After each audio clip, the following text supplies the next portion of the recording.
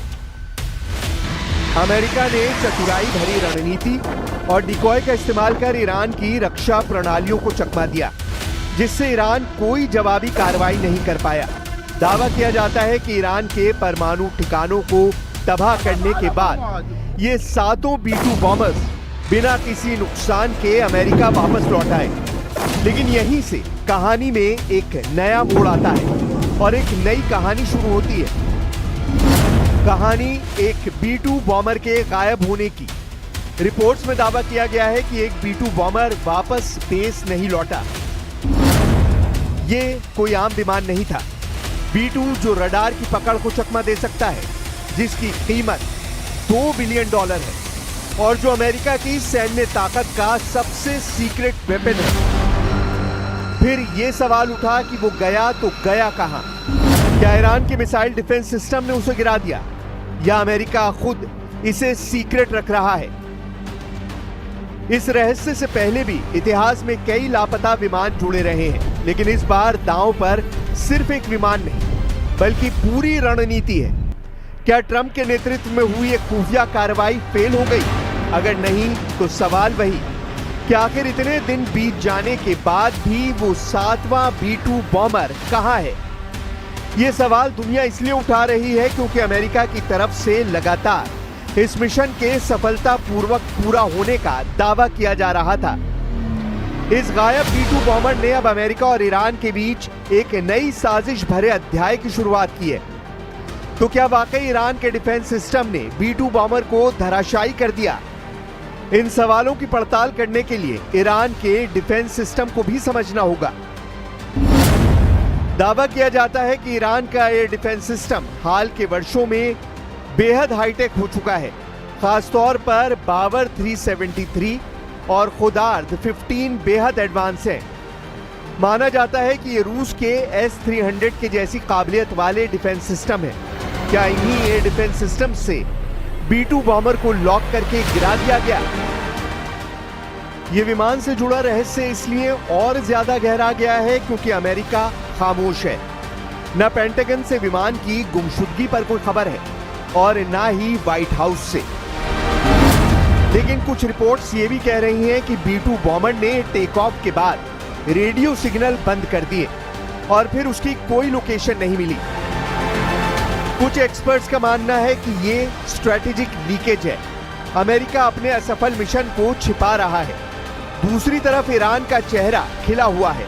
Khamenei ने nuclear programme को फिर से तेज करने का ऐलान कर दिया है।